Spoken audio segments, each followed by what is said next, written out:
Welcome to AP scope news. Eluru జిల్లా నూజివీడు నియోజకవర్గం TDP Janasena BJP పార్టీల ఉమ్మడి అభ్యర్థిగా ఎమ్మెల్యే కొలుసు పార్థసారథి నూజివీడు పట్టణంలోని ఆర్సీఎం చర్చిలో ప్రత్యేక ప్రార్థనలు నిర్వహించి అనంతరం టీడీపీ జనసేన బీజేపీ నాయకులు కార్యకర్తలు మహిళలతో భారీ ర్యాలీగా వెళ్లి నూజివీడు ఆర్టీఓ కార్యాలయంలో రిటర్నింగ్ అధికారికి నామినేషన్ పత్రాన్ని అందజేశారు. ఈ సందర్భంగా పార్థసారథి మాట్లాడుతూ నూజివీడు ప్రజలు తనకు అండగా నిలుస్తారని, ఇప్పటి వరకు దొరల పాలనలో నూజివీడు నియోజకవర్గం ఎటువంటి అభివృద్ధికి నోచుకోలేదని, రేపు జరగబోయే ఎన్నికల్లో మీ అమూల్యమైన ఓటు ముద్రను సైకిల్ గుర్తుపై వేసి తనను గెలిపిస్తే పెద్ద పాలేర్ల నియోజకవర్గ ప్రజలకు పనిచేస్తానని, అలాగే నూజివీడు నియోజకవర్గానికి అభివృద్ధి పదంలో ముందుకు తీసుకెళ్తానని కొలుసు పార్థసారథి అన్నారు. కోట్ల రూపాయలు టిట్కో ఇళ్లను ఎందుకు పూర్తి చేయలేకపోయారో ఈ ప్రజలకి సమాధానం చెప్పాలని చెప్పేసి మనం చేస్తా ఉన్నాను. ఆఖరికి వైఎస్ఆర్సీపీ కార్యకర్తలు కూడా ఆలోచన చేయమని చెప్పేసి అడుగుతా ఉన్నాను. మీరు మీ ఆస్తులు తాకట్టు పెట్టి పార్టీ మీద, ప్రభుత్వం మీద నమ్మకంతో రోడ్లు వేశారు, లేకపోతే ప్రభుత్వం మీద, మీ ఎమ్మెల్యేల మీద నమ్మకంతో కాంట్రాక్టులు చేస్తే ఆఖరికి మీ పరిస్థితి ఏమైందో ఒక్కసారి ఆలోచించమని చెప్పేసి మనం చేస్తా ఉన్నాను. వైఎస్ఆర్ కాంగ్రెస్ పార్టీ కార్యకర్తలకి వాళ్ళకి లభిస్తున్న గౌరవం ఏమిటో కూడా ఒకసారి ఆలోచించమని చెప్పేసి మనం చేస్తా ఉన్నాను. ఈ రోజు నూజివీడు నియోజకవర్గం ఇదే ప్రభుత్వం కనుక కొనసాగినట్లయితే రాబోయే 5-10 సంవత్సరాల్లో ఈ నూజివీడు నియోజకవర్గం మొత్తం బీడు కాబోతుందని చెప్పేసి మీకు సవినయంగా మనం చేస్తామని చెప్పేసి మనం చేస్తాము. మీరు ఆలోచించుకోండి, ఈ నియోజకవర్గాన్ని బీడు చేసుకుందామా, లేదు చంద్రబాబు నాయుడు, పవన్ కళ్యాణ్ నాయకత్వంలో చింతలపూడి పూర్తి చేసుకుని ఈ నియోజకవర్గాన్ని సస్యశ్యామలం చేసుకుందామా, ఒక్కసారి ఆలోచించామని చెప్పేసి మనం చేస్తా ఉన్నాం. చదువుకున్న పిల్లలందరం కూడా ఈ రాష్ట్రాన్ని వదిలేసి మన తల్లిదండ్రులకు దూరంగా వెళ్లిపోయి ఇతర రాష్ట్రాల్లో, ఢిల్లీలోనో, ఉత్తరాఖండ్ లోనో, హైదరాబాద్ లోనో ఉద్యోగం చేసుకుందామా, లేక చంద్రబాబు నాయుడు గారు, పవన్ కళ్యాణ్, మోడీ గారి నాయకత్వంలో మన రాష్ట్రాన్ని కూడా సాఫ్ట్వేర్ రంగంలో, పారిశ్రామిక రంగంలో అభివృద్ధి చేసుకుని మన తల్లిదండ్రుల దగ్గర నుండి ఉద్యోగాలు చేసుకుందామా, ఒక్కసారి మీరు అందరూ కూడా ఆలోచించమని చెప్పేసి మనం చేస్తామని నేను. అదేవిధంగా పేదలకి టిట్కో ఇళ్లు 5 సంవత్సరాల నుంచి కనీసం మీరు పేదల డబ్బు అయితే దోచుకున్నారు, కానీ మీరు ఆ ఇల్లు ఎందుకు పూర్తి చేయలేదో ఈరోజు సమాధానం చెప్పాలని చెప్పేసి మనం చేస్తాను.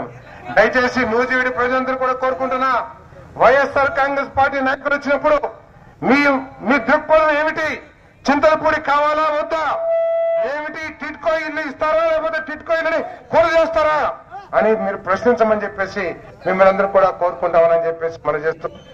నన్ను ఏదో అంటా ఉన్నారు, వలస పక్షి అని చెప్పేసి. ఎక్కడ కూడా వలస పక్షులతో నష్టం జరిగినట్లు ఎక్కడ చూడలే మనం. కానీ రాబందులతో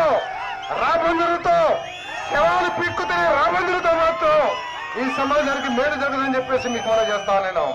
వలస పక్షి చక్కగా ఒదిగి మదిగి మీలో ఒకరిగా మీ ఇళ్లలో ఏదో ఒక మెతికేస్తే తిని బతికేది, కానీ పొట్ట చీల్చి పేగులు మాత్రం లాగదు, బయట లాగదని చెప్పేసి మీకు మనం చేస్తామని నేను.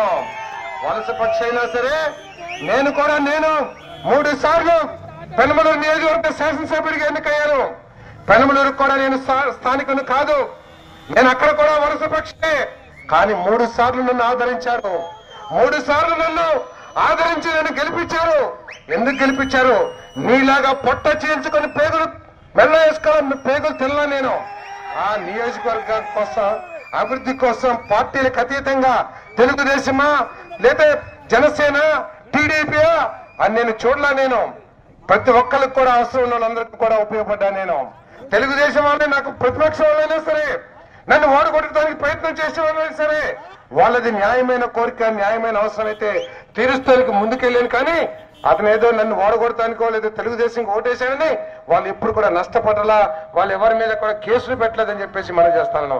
ఈ రోజు నియోజకవర్గంలో జరుగుతుందేంటి, నీ అసమర్థతని ప్రశ్నించిన వాళ్ళందరినీ కూడా ఎస్సీ ఎస్టీ కేసులు, రేప్ కేసులు, లేకపోతే జైలు శిక్షలు, నీకు పోలీసు డిపార్ట్మెంట్ నీ చేతిలో ఉందని వాళ్ళు అడిగిన ప్రశ్నకి సమాధానం చెప్పలేక సోషల్ మీడియాలో ఏదో పెట్టారని, లేకపోతే వాళ్ళకి సోషల్ మీడియాలో లోగోనే ఏదో తెలుగుదేశం పార్టీ పెట్టారని ఎన్ని వందల మీద కేసులు పెట్టారో ఒకసారి కార్యకర్తలు కూడా ఆలోచించాలని చెప్పేసి మనం చేస్తాను. దయచేసి నాకు ఒక్కసారి అవకాశం ఇవ్వండి. తప్పుకోకుండా మీలో ఒకరిగా ఉండి ఈ నూజివీడు నియోజకవర్గ అభివృద్ధి చేస్తానని చెప్పేసి మనం చేస్తాను. ఈ నియోజకవర్గంలో ప్రతి రైతు కూడా ధైర్యంగా భరోసాతో వ్యవసాయం చేసుకునేట్టు చేస్తానని చెప్పేసి మనం చేస్తున్నాం. ఈ నియోజకవర్గంలో ప్రతి బీసీ సోదరుడు, ప్రతి ఎస్సీ సోదరుడు, ప్రతి ఎస్టీ సోదరుడు కూడా తలెత్తుకొని గౌరవంగా రాజకీయం చేసేటట్టు, నివసించేటట్లు, తమ కార్యక్రమాలు చేసుకునేటట్లు నేను చేస్తానని చెప్పేసి మీ అందరికీ శ్రవణంగా మనం చేస్తాను. దయచేసి ఆలోచన చేసి వచ్చే నెల 13వ తారీఖున జరిగే ఎన్నికల్లో టీడీపీ, జనసేన, బీజేపీలో ఉమ్మడి అభ్యర్థులుగా పోటీ చేస్తున్న, నూజివీడు శాసనసభకి పోటీ చేస్తున్న నాకు అంటే కొలుసు పార్థసారథికి, అదేవిధంగా ఏలూరు పార్లమెంట్ నుంచి పోటీ చేస్తున్న సోదరుడు పుట్ట మహేష్ కుమార్ గారికి మీ అమూల్యమైన ఓటు సైకిల్ గుర్తు మీద వేసి గెలిపించాల్సిందిగా మిమ్మల్ని అందరూ మీ పాదాలకి నమస్కరిస్తూ వేడుకుంటూ, మరి ఈ కార్యక్రమాన్ని ఇంత దిగ్విజయంగా చేసిన ప్రతి నాయకుడికి, టీడీపీ, జనసేన, బీజేపీల ప్రతి నాయకుడికి, ప్రతి కార్యకర్తకి, అదేవిధంగా దారి పొడుగుతా కూడా నన్ను ఆశీర్వదించిన ఈ నూజివీడు నియోజకవర్గ ప్రజలకి అందరి పాదాలకు కూడా నమస్కరిస్తూ సెలవు తీసుకున్నాను. అనే విధంగా ఈరోజు కార్యకర్తలు అందరూ కూడా స్పందించాలని చెప్పేసి మనం చేస్తామని నేను ఈ కార్యక్రమాన్ని దిగ్విజయం చేసిన ప్రతి ఒక్క వ్యక్తికి కూడా నేను జీవితాంతం రుణపడి ఉంటానని, మీ అందరి సోదరుడుగా ఉండి ఈ నూజివీడు నియోజకవర్గ సమస్యల పరిష్కారానికి చిత్తశుద్ధితో కృషి చేస్తానని, పేదలకి ప్రతి నిమిషం అనుక్షణం అండగా ఉంటానని, ఈ నియోజకవర్గ అభివృద్ధి కోసం మీ అందరిలో ఒకరిగా ఉండి మీతో పాటు కష్టపడి చంద్రబాబు నాయుడు గారు, పవన్ కళ్యాణ్ గారు, మోడీ గారు నాయకత్వంలో ఈ నూజివీడు ఈ రోజు ప్రతి ఒక్కరు కూడా ఆలోచన చేయాలి. ఈ 5 సంవత్సరాల్లో మీ ఊరు అభివృద్ధి ఏమిటి, మీ రోడ్డు అభివృద్ధి ఏమిటి? ఎక్కడో వైజాగ్ లో అభివృద్ధి చేశాను, లేకపోతే ఇంకెక్కడో అభివృద్ధి చేశాను, 3 రాజధానులు కడతానికి కట్టానికి ఎంత తేడా ఉంటుందో మీరు అందరూ కూడా ఒకసారి అర్థం చేసుకోమని చెప్పేసి మనం చేస్తా ఉన్నాం. మీ గ్రామంలో మీరు ఎదుర్కొనే సమస్యలకి వైఎస్ఆర్ కాంగ్రెస్ పార్టీ నాయకులు కానీ, ప్రభుత్వం కానీ చిత్తశుద్ధితో కృషి చేసిందేమో ఒకసారి మనసుతో ఆలోచించమని చెప్పేసి మనం చేస్తా ఉన్నాం.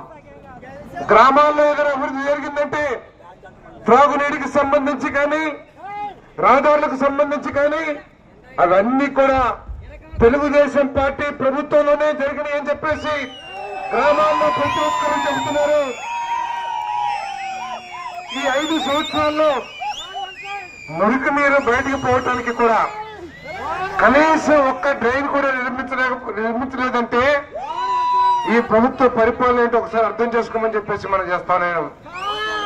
ఈ పార్టీ వైఎస్ఆర్ కాంగ్రెస్ పార్టీ ఈ రాష్ట్రాన్ని దివాళా తీపించిందో లేదో ఒక్కసారి అందరూ కూడా ఆలోచన చేయాలి.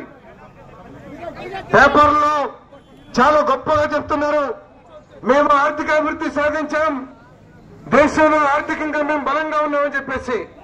నేను ప్రశ్నిస్తా ఉన్నా, నేను ఒకవేళ మీరు అంత బలంగా ఉన్నట్లయితే ప్రభుత్వ ఉద్యోగస్తులకి 1వ తారీఖున జీతం ఎందుకు ఇవ్వలేకపోతున్నారో సమాధానం చెప్పాలని చెప్పేసి అడుగుతా ఉన్నా నేను.